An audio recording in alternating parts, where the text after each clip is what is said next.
कल के लेक्चर में हमने बीटा डीके का एक टाइप किया था, यहाँ पे बीटा नेगेटिव डीके। मैंने कहा था कि आप घर से एक बार कोशिश करना कि बीटा पॉजिटिव अपने आप करके लाएं।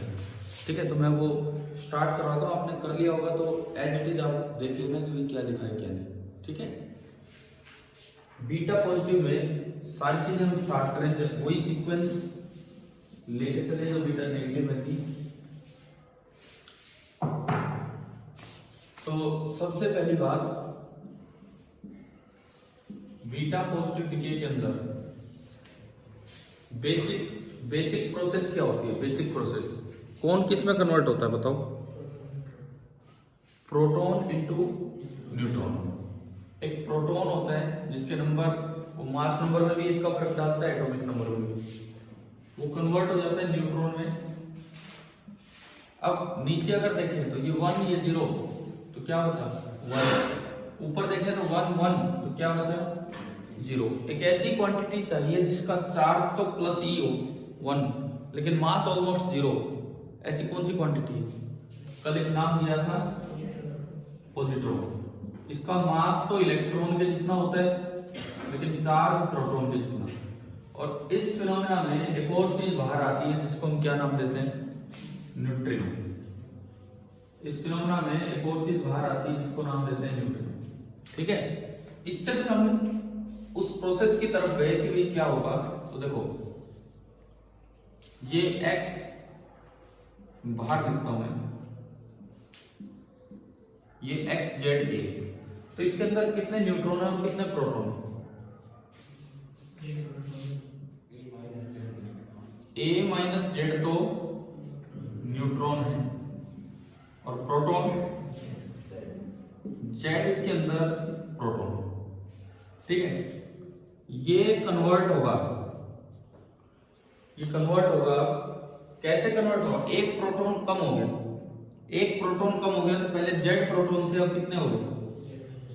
Z minus 1। और एटॉमिक नंबर चेंज होते ही एलिमेंट चेंज हो जाता है। एटॉमिक नंबर सेम रहता है एलिमेंट सेम रहता है, एटॉमिक नंबर चेंज होते हैं एलिमेंट चेंज हो गया। तो ये हो गया जेड माइनस 1। ऊपर एक न्यूट्रॉन बढ़ गया, पहले कितने न्यूट्रॉन थे? ए माइनस जेड। तो मैं इसको तो नीचे लिखूं, जेड माइनस 1 तो हो गए प्रोटॉन और ए माइनस जेड माइनस 1 हो गए न्यूट्रॉन। जेड माइनस 1 तो न्यूट्रॉन तो बढ़े प्लस 1। ठीक है, अब देखो एटॉमिक नंबर होता है नंबर ऑफ प्रोटॉन्स। तो नंबर ऑफ प्रोटॉन्स तो है Z minus 1। Atomic number change होते हैं, सिंबल चेंज क्योंकि एलिमेंट चेंज। मास नंबर कितना होगा? मास नंबर बताओ। ए कल भी तो किया था, अगर आपने घर से किया हो तो ध्यान आएगा। इनको ऐड करो, सब कुछ कट के ओनली क्या बचेगा? ए।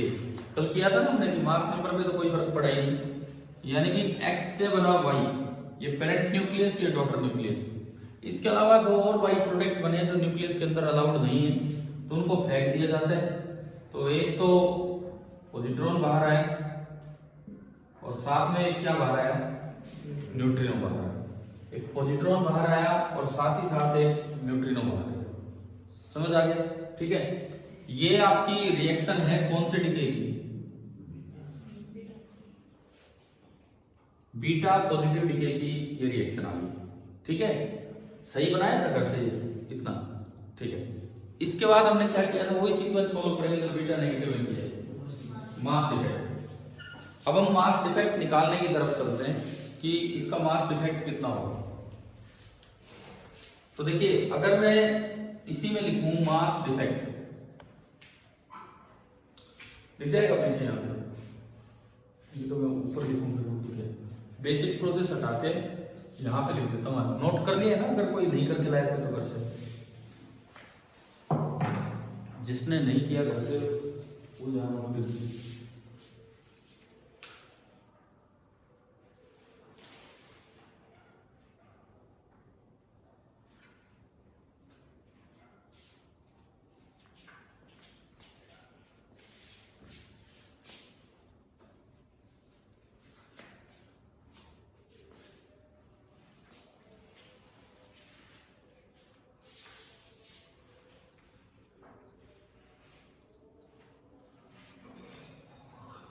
फिर हम मास डिफेक्ट की तरफ चलेंगे। और आपको ध्यान हो, मास डिफेक्ट शुरू में तो लिखा था न्यूक्लियाई की मास के टर्म्स में, लेकिन उसको किस में कन्वर्ट किया था? एटम के मास, एटॉमिक मास में कन्वर्ट किया था, क्योंकि क्वेश्चंस में अक्सर एटॉमिक मास दिया रहता है।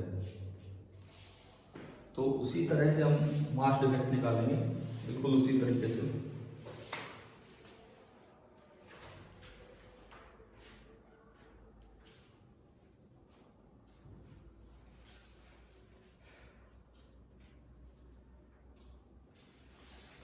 चलिए देखिए, मास डिफेक्ट देखो क्या होगा। तो उसके लिए मैं यहां लिखता हूं मास डिफेक्ट।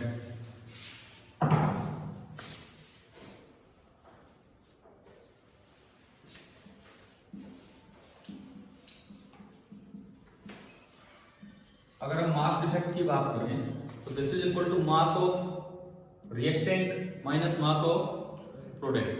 रिएक्टेंट में अगर मैं देखता हूं तो रिएक्टेंट में केवल एक न्यूक्लियस का मास है, केवल एक न्यूक्लियस x का। मास of nucleus of x Z A minus product में क्या क्या है? तीन चीजें हैं। मास ऑफ न्यूक्लियस ऑफ y, जिसके जो नंबर ये है z-1 और a, साथ ही साथ मास ऑफ पॉजिट्रॉन। और मास ऑफ पॉजिट्रॉन वही होता है जो किसका मास होता है? इलेक्ट्रॉन का, तो मैं उसे me लिख सकता हूं। और प्लस मास ऑफ न्यूट्रिनो, और मास ऑफ न्यूट्रिनो लगभग टेंड्स टू 0। ठीक है। अब एक चीज हम करते थे कि नेग्लेक्टिंग केमिकल बाइंडिंग एनर्जी, लिखा था ये पिछली बार भी।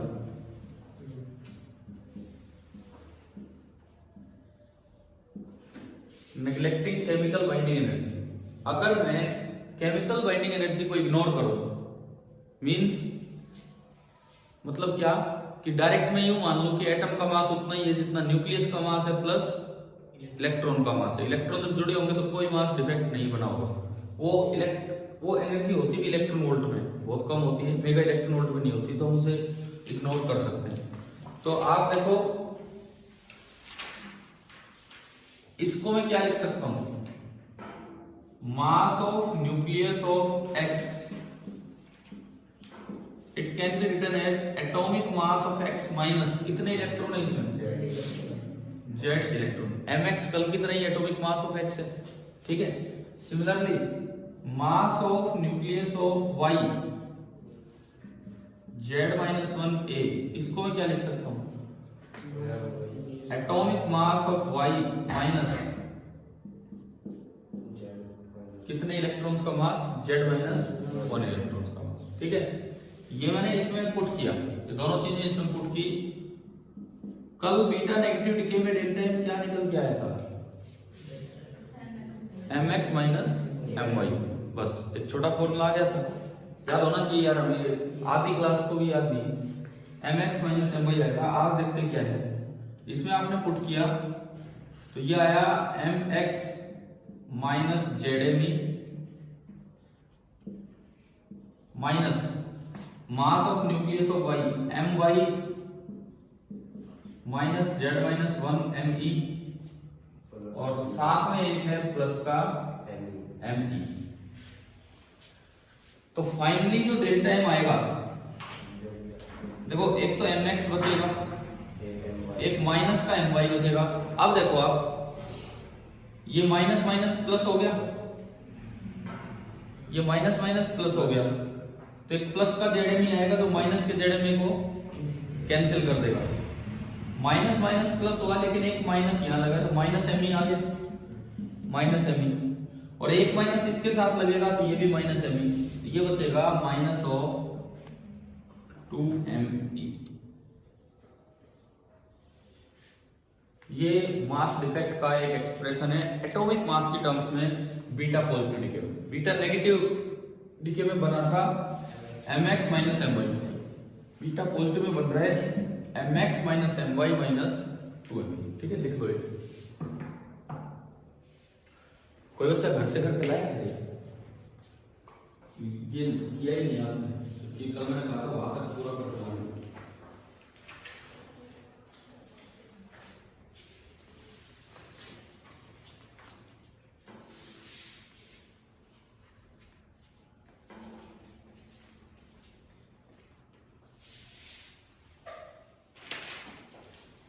लिखिए, कल कर दिया था, ठीक है, बहुत बढ़िया, सही किया था पूरा, ठीक। इसके बाद था डिसइंटीग्रेशन एनर्जी क्यू, उसका तो सीधा ही एक्सप्रेशन है, क्या होगा, delta M into C square delta M, ये पुट कर दो, लिख लो लास्ट टाइप पे, ये कर देंगे आप।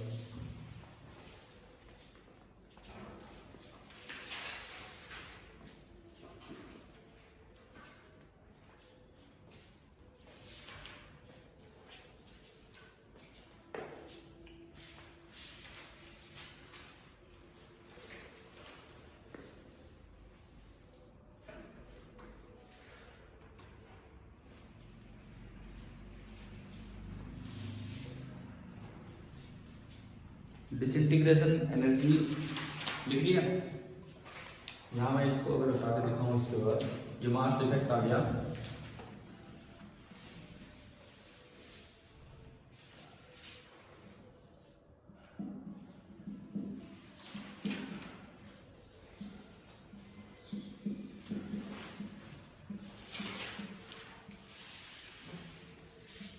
Disintegration energy Q that is equal to delta M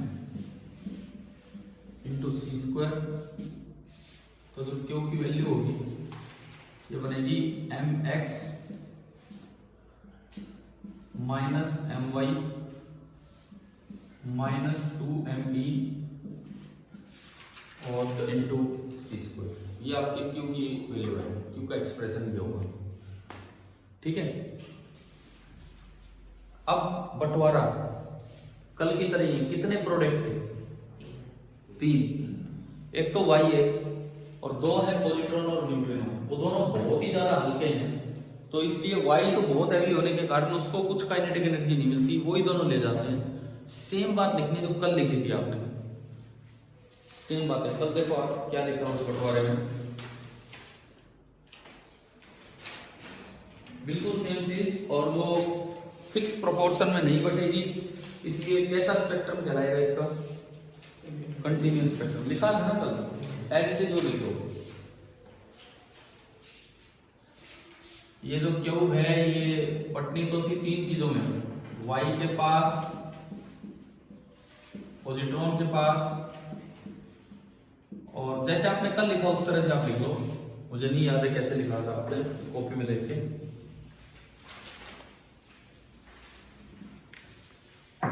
इस तरह से बढ़ती थी, लेकिन ये बहुत हैवी होने के कारण ये चल ही नहीं पाता है, उन दोनों के मुकाबले ये बहुत ज्यादा हैवी है, वेरी हैवी।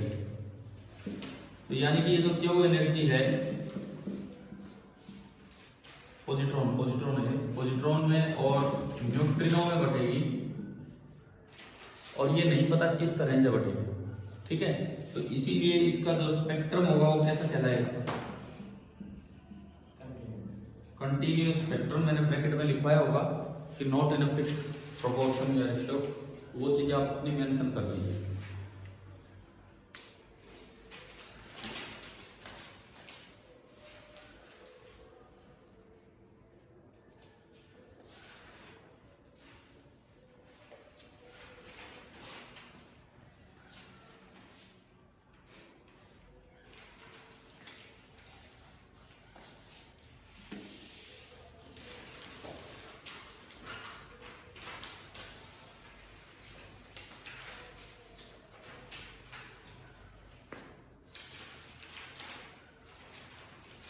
तो बीटा नेगेटिव और बीटा पॉजिटिव दोनों डिकेज आ गया आपको समझ, ठीक है।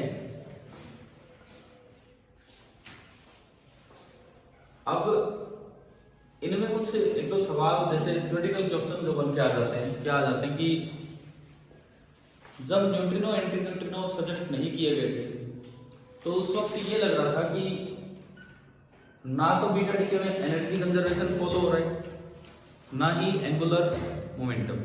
तो आपको एक्सप्लेन करना है कि ऐसा क्यों लग रहा था, और फिर न्यूट्रिनो एंटी न्यूट्रिनो ने आके उनको कैसे एक्सप्लेन किया। क्वेश्चन की तरह लिखो ये बना के, फिर मैं इसे एक्सप्लेन करता हूं। हो गया ना, ये नोट हो गया सभी का, ठीक है। क्वेश्चन लिखिए, before the introduction of nu and nu bar मतलब neutrino and antineutrino. Before the introduction of nu and nu bar, it seemed that SWAVD, it seemed that the principle of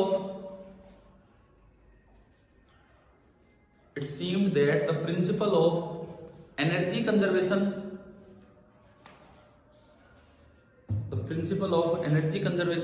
and momentum conservation, that the principle of energy conservation and momentum conservation are violated.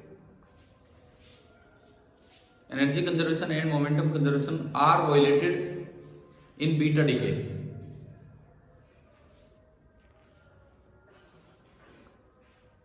But actually they were not violated.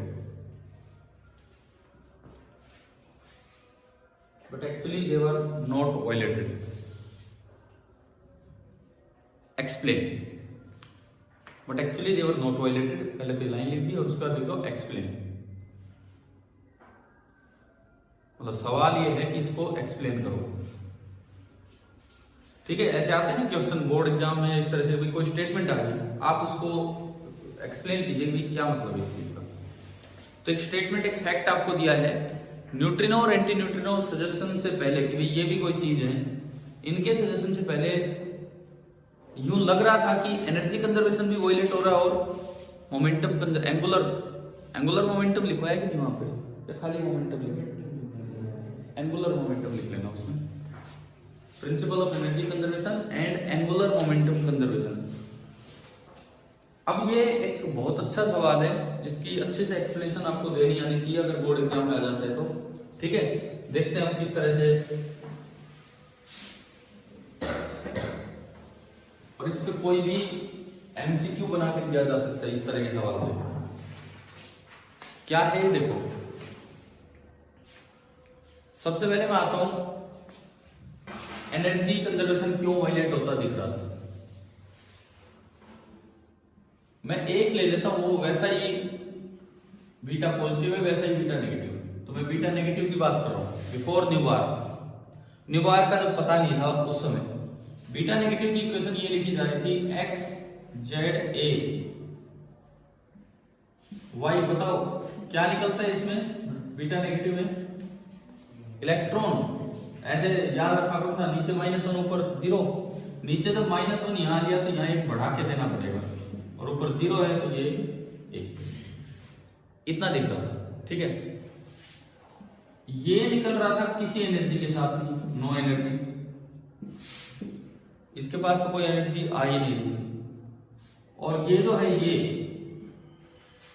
ये आ रहा था, लेकिन सारी Q से कम energy लेके आ रहा था। Kinetic energy of electron was less than Q, where Q क्या था? Disintegration energy. ठीक है, तो हो क्या रहा था कि जो energy formed due to mass convert होने की वजह से जो एनर्जी बन रही थी वो तो थी delta M into C square. But जो प्रोडक्ट्स के पास जो एनर्जी मिल रही थी,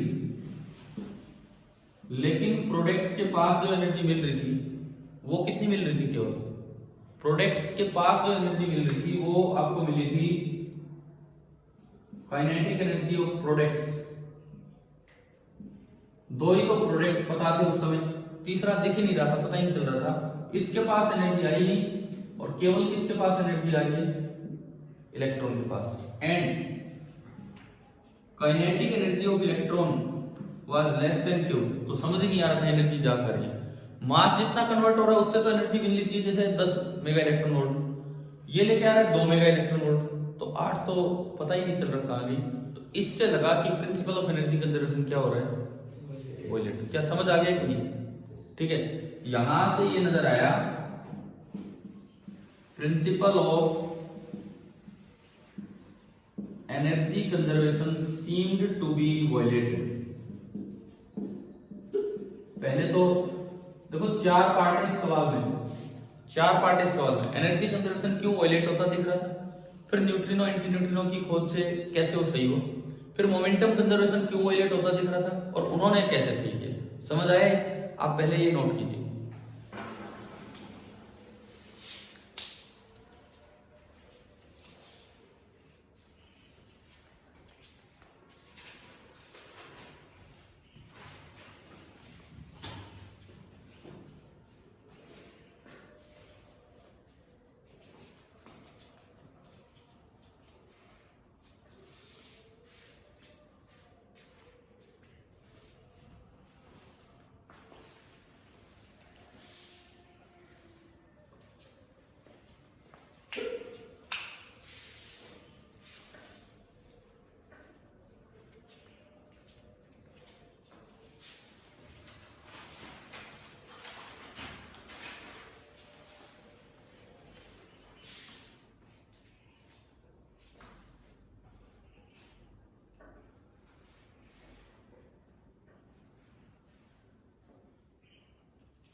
समझ तो आ गया, ठीक है।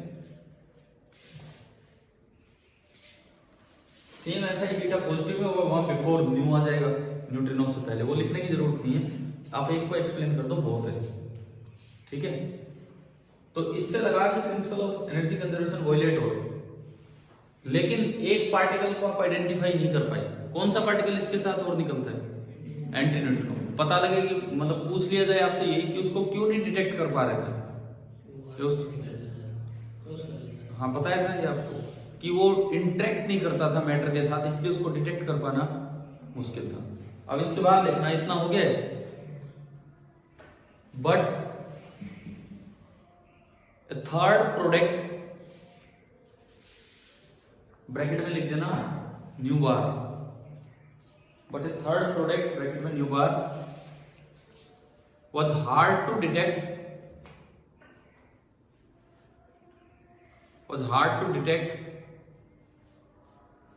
because it was not interacting with the matter,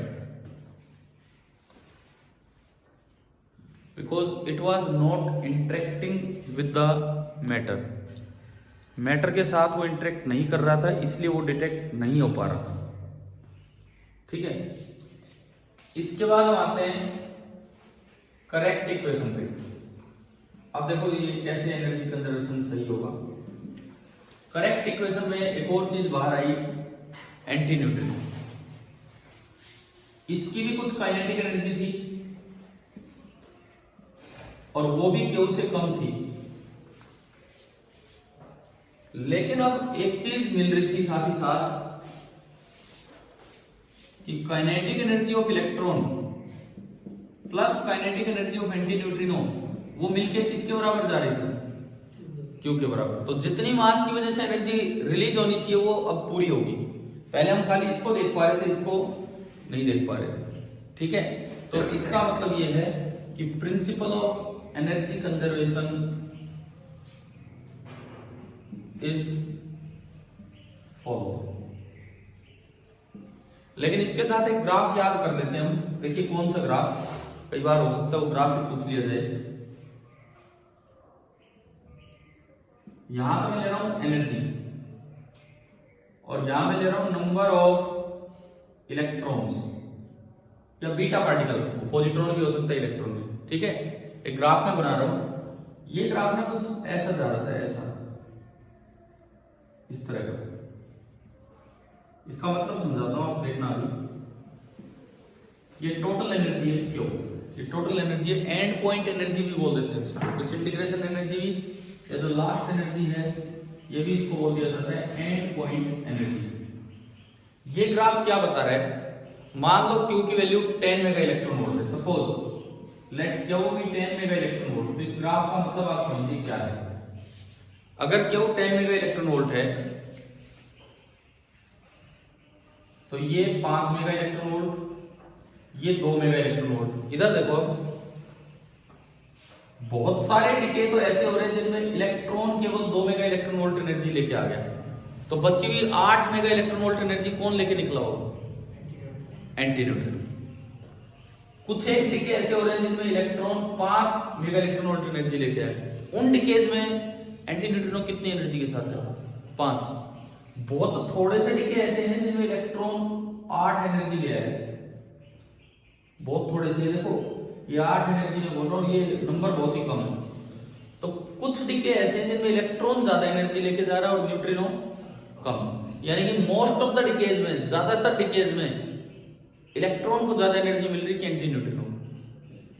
anti neutrino, because इसका मास तो बहुत ही ज्यादा कम है। इसके मुकाबले तो दोनों ही हल्के हैं, लेकिन इन दोनों में ये हल्का है, तो ज्यादातर डिकेज में ये ज्यादा एनर्जी लेके आ रहा है, लेकिन कोई फिक्स रेशियो नहीं है। तो कभी कभार ऐसा भी हो रहा है कि ये भी ज्यादा लेके आ रहा है। आप बताओ कि आपको ये ग्राफ समझ आ गया? ये लाइनें वाइनें मेंशन करने की जरूरत नहीं है। ये ग्राफ की मेन बात यह है कि in most of the decays more energy shared by antineutrino nu bar.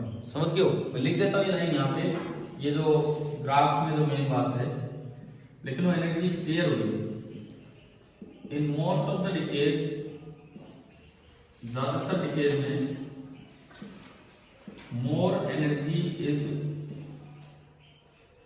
Shared by nu bar. अगर बीटा पॉजिटिव लेंगे तो न्यू हो जाएगा,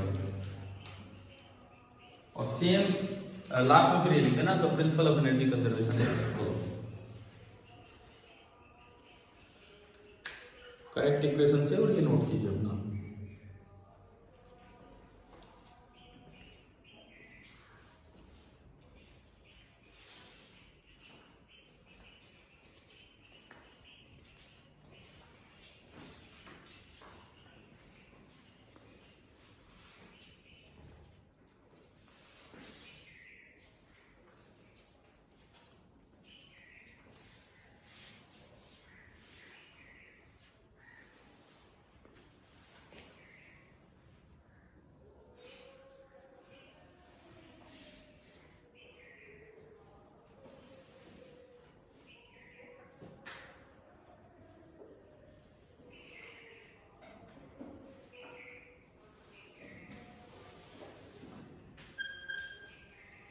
कर लिए, ठीक है। अब दूसरी चीज और क्या पूछी इस सवाल में? एक और चीज फेल होती हुई दिख रही थी,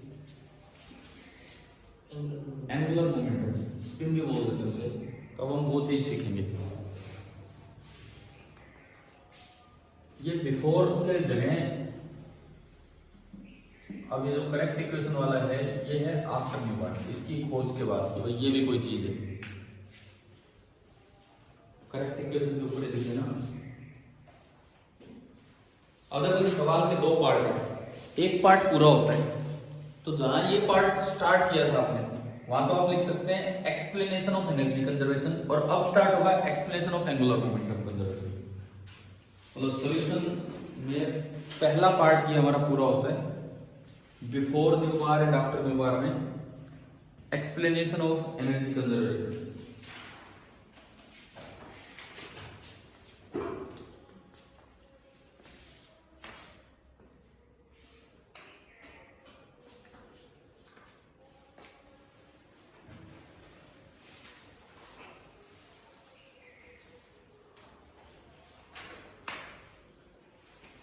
ठीक है, अब दूसरी हेडिंग डाल दी आपने, explanation of angular momentum conservation. अब हम उस पे चलते हैं, एंगुलर मोमेंटम कंजर्वेशन की तरफ हम चलें। हो गया क्या नोट? ठीक है,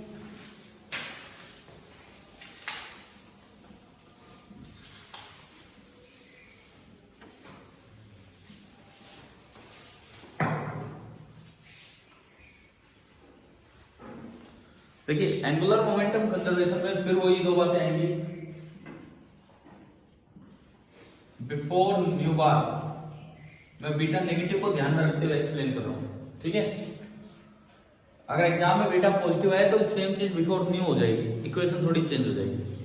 बिफोर न्यू बार लोग इक्वेशन मान रहे थे कि ये है, इससे एक y बना, साथ में रिलीज हो रहा था एक इलेक्ट्रॉन जिसका नंबर था -10, तो यहां बना था Z+1 और a।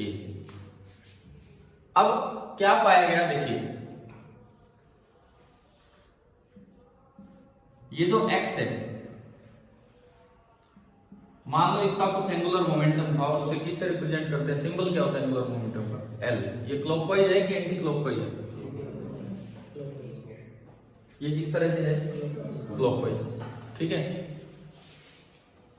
इससे बन रहा था y और साथ में बस एक इलेक्ट्रॉन, यही पता था तब तक तो। अब जो इलेक्ट्रॉन का मोमेंटम मिल रहा था, एंगुलर मोमेंटम, वो तो मिल रहा था हाफ ऑफ h/2π, ठीक है। तो भाई बदले में इसका इतना ही तो कम होना चाहिए था, ठीक है। लेकिन जो इसका एंगुलर मोमेंटम मिल रहा था, इसका कैसे भी मिल सकता था वो, उसमें 3 वैल्यूज मिल रही थी, आइदर नो चेंज, या फिर इंटीग्रल चेंज L-h/2π, 1 इंटू यहां हाफ है, या फिर L+1 इंटू h/2π। इसका एंगुलर मोमेंटम L है, तो इसका ये मिल रहा था ये, और जबकि मैं इसका नीचे लिखूं, ध्यान लिख रहे होंगे, इसका एंगुलर मोमेंटम क्या मिल रहा था, हाफ ऑफ h/2π। तो भाई अगर एंगुलर मोमेंटम कंजर्व है तो इनका और इनका सम जो है वो इसके बराबर आना चाहिए, कहीं से बराबर नहीं आ रहा। आप इसमें जोड़ो, चाहे L आया नहीं आया, इसमें भी जोड़ोगे तब भी इसमें तो 1 है और इसमें हाफ है। तो यूं बोल देते हैं इसको, अगर सवाल की भाषा में अलग से पूछे तो यूं बोल देते हैं कि जो इलेक्ट्रॉन आ रहा था उसमें तो हाफ स्पिन मिल रही थी, लेकिन इसके मोमेंटम में या तो कोई चेंज नहीं आ रहा था एंगुलर मोमेंटम, या फिर फुल इंटीग्रल चेंज आ रहा था। तो इसका मतलब, इसका ये मतलब है कि so principle of angular momentum conservation seemed to be violated। ऐसा लग रहा था कि एंगुलर मोमेंटम कंजर्वेशन तो वायलेट हो रहा है। क्या ये समझ आ गया, ठीक है, बना दो।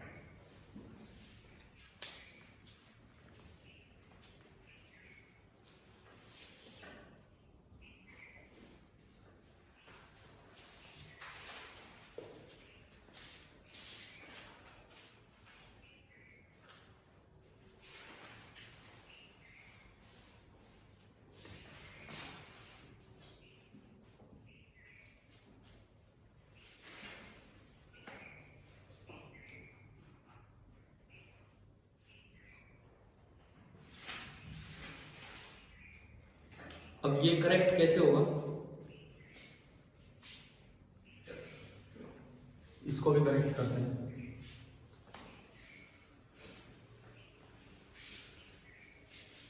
देखो अल्फा डीके में तो इतने पॉइंट्स थे भी नहीं जितने इसमें आ रहे हैं, ठीक है।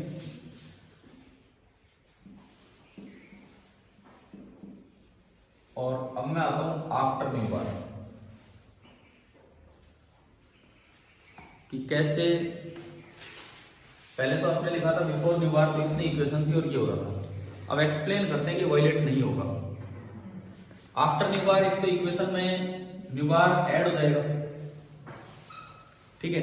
अब देखो तीनों चीजें एक्सप्लेन होगी, ये L कब होगा वो भी एक्सप्लेन होगा, L माइनस ये कब होगा वो भी एक्सप्लेन होगा, और L प्लस ये कब होगा वो भी एक्सप्लेन होगा। क्या ये नोट हो गया है, क्या हो गया? तो मैं मिटाऊं और आगे बढ़ूंगा, ठीक है।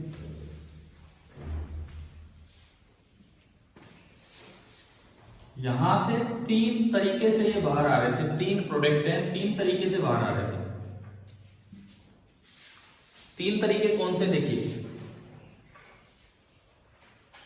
वाई तो यूं ही घूम रहा था, तीनों बार वाई तो यूं ही घूमता हुआ मिला। एक बार क्या हुआ, इलेक्ट्रॉन यूं घूमता हुआ मिला, मैं एरो लगा रहा हूं, और एंटी न्यूट्रिनो यूं घूमता हुआ मिला। एक बार क्या हो रहा था, इलेक्ट्रॉन भी यूं घूम रहा था और एंटी न्यूट्रिनो भी यूं ही घूम रहा था, और एक बार इलेक्ट्रॉन भी यूं निकल रहा था और एंटी न्यूट्रिनो भी यूं ही निकल रहा था। ठीक है, और हर डिके में angular momentum of electron, her decay में एंगुलर मोमेंटम ऑफ इलेक्ट्रॉन का मैग्नीट्यूड और angular momentum of anti neutrino का मैग्नीट्यूड फिक्स था। कितना मिल रहा था, H F Planck's constant half of H upon 2 पाई। अब देखो चेक करते हैं, अब इसमें ध्यान से चेक करते हैं कि कितना कितना क्या होगा। जैसे मैं अगर पहला डिके देखूं, पहला डिके इसका तो कितना, हाफ ऑफ एच अपॉन 2 पाई, इसका भी कितना, हाँ अभी लगाता हूं। एंगुलर मोमेंटम एक वेक्टर क्वांटिटी है, तो आप एक डायरेक्शन को पॉजिटिव ले रहे हो, मैंने इस डायरेक्शन को पॉजिटिव लिया, तो जो दूसरी डायरेक्शन है वो नेगेटिव, ये माइनस हाफ हो गया और ये आपका एल वाई हो गया।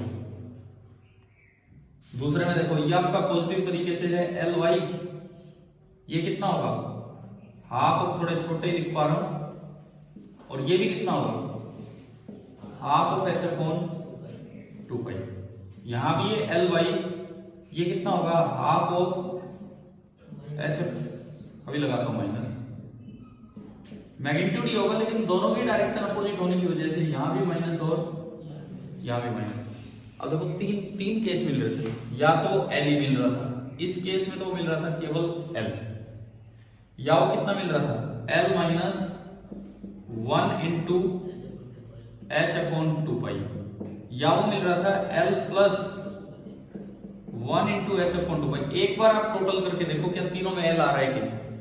पहले इसमें देखो, इन तीनों का सम कट के एल आ गया, एल आना चाहिए। इसमें देखो, ये दोनों कटेंगे, जुड़ के एच अपॉन 2 पाई होगा, इससे कटा कितना है, एल। इसमें देखिए आप, ये माइनस हाफ और माइनस हाफ प्लस ना माइनस एच अपॉन 2 पाई हो गया, और यहाँ क्या मिल रहा है, तो ये भी कट के कितना आ गया, एल। तो क्या एंगुलर मोमेंटम कंजर्वेशन एक्सप्लेन हो गया कि नहीं। मतलब ये सवाल कई बार बच्चे जैसे थ्योरी लिख के आ जाते हैं, उसमें उससे बढ़िया यार ये अपना डायग्राम देखा और उससे एक्सप्लेन हो गया। ठीक है, 3 बार पहले डायग्राम दिया और 3 बार बाद में दिया। So principle of angular momentum conservation is follow, ये भी यहां पे फॉलो हो रहा है।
तो ये दो काफी अच्छे कॉन्सेप्ट्स थे कि एनर्जी कंजर्वेशन और मोमेंटम कंजर्वेशन को कैसे न्यूट्रिनो और एंटी न्यूट्रिनो ने एक्सप्लेन करवाया। समझ आ गया ना सभी को, है ना।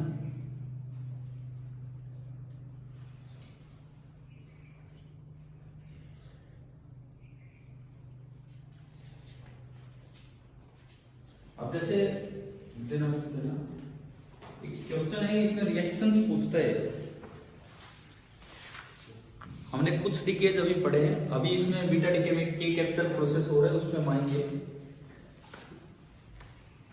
लेकिन पहले मैं रिएक्शंस लिखने पे आ रहा हूं।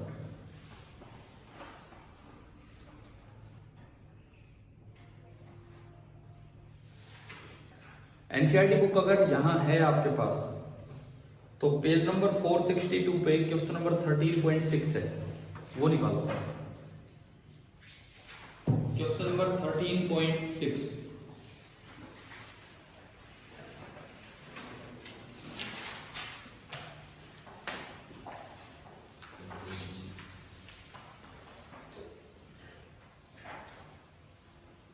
नहीं है, एक भी किताब नहीं भाई, एक लाइन में एक बुक तो हो एटलीस्ट, पीछे है सबसे लास्ट, ठीक है। दूसरी लाइन में भी है, आप साथ बैठ जाओ, अगर नहीं है आपके पास साथ बैठ जाओ तो कुछ नहीं होगा। आपको मैं ये बुक दे दूंगा, ठीक है भाई। इसमें ये देखो क्वेश्चन नंबर 13.6 क्या पूछा इन्होंने, रिएक्शंस पूछी। ये लो आप किताब ले लो, एक कितने पार्ट है इसमें 13.6 में, 6 पार्ट, 7 पार्ट।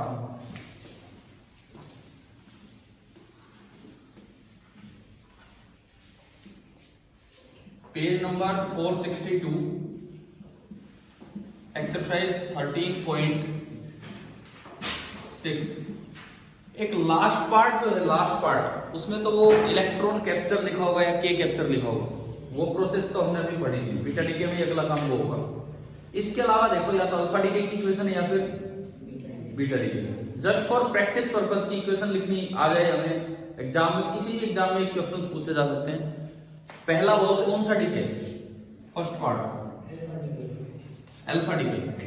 किसका अल्फा डीके है ये बताओ, रेडियम है कि रेडन है, रेडियम है या रेडोन है, आर ए तो रेडियम होता है, रेडोन थोड़ी होता है। आर ए 88 होगा उसका नंबर, मास नंबर बताओ 226। अल्फा डीके करवाना है तो क्या करें, नीचे कितना कम करें,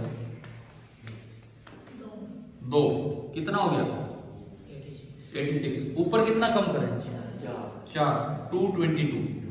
86 नंबर होता है रेडॉन का, आर एन, और बस साथ में एक पार्टिकल बाहर आएगा, अल्फा पार्टिकल, जिसको हम लिख देते हैं हीलियम का न्यूक्लियस। क्या समझ आ गया कैसे बनाना है। दूसरा बताओ, ए बी करके बोला या 1 2 3 बोले, 1 2 3। सेकंड बोलिए क्या है, अल्फा डीके, फिर से अल्फा डीके किसका, PO, polonium, number 94। P U है कि पी ओ है, नंबर बोलो कितना है 94 में, ये पूछ रहा हूँ प्लूटोनियम है, 94 प्लूटोनियम है। ऊपर कितना है वो बताओ, 242। तो बताओ अल्फा डीके करोगे तो क्या होगा, नीचे 2 कम किया, 92 तो बड़ा फेमस है, 92 तो बड़ा फेमस है, किसका है, यूरेनियम। ये तो हम पीछे भी पढ़े होंगे। ऊपर और 4 कम कितना हो जाएगा, और बस साथ में अल्फा पार्टिकल, इसमें तो और कुछ आता ही नहीं। एनर्जी तो इन्हीं के पास होती है, वो तो दिखानी नहीं है। तीसरा बोलिए, तीसरा क्या है, बीटा नेगेटिव डीके। किसका बीटा नेगेटिव डीके,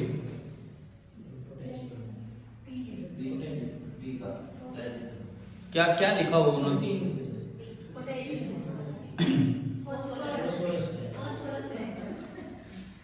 क्या यार, नंबर किसी का बोलते हो, नाम किसी का लेते हो। ऊपर बताओ, ऊपर क्या है 32।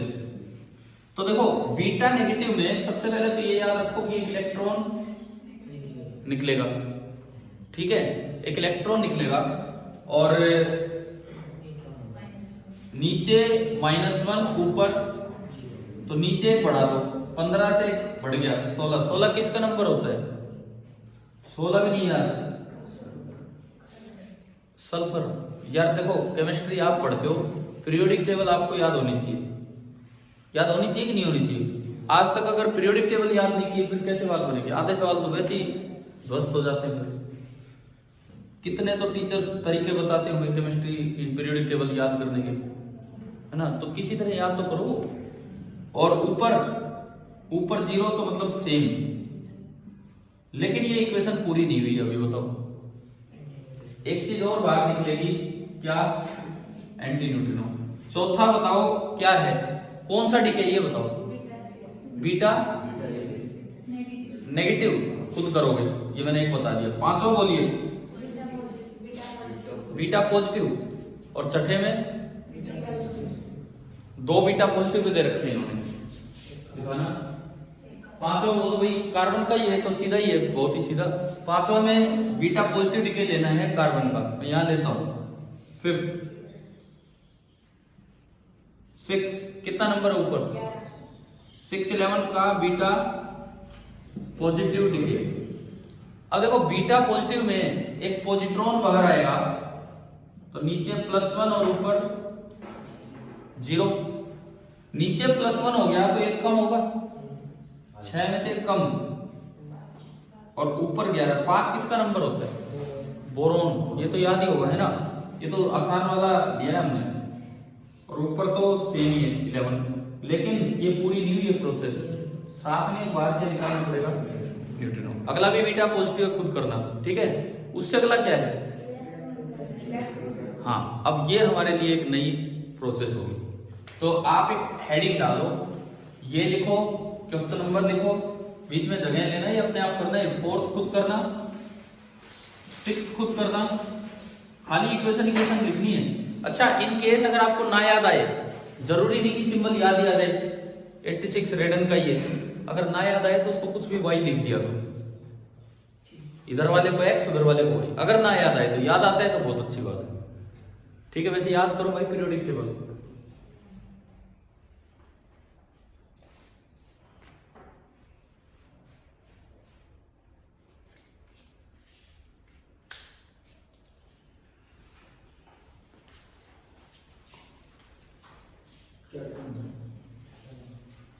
तो जो के कैप्चर वाली प्रोसेस है वो हम नेक्स्ट टाइम यानी कि कल कंटिन्यू करेंगे, ठीक है। आप ये नोट कर लीजिए और यहां तक अपना पूरा कीजिए।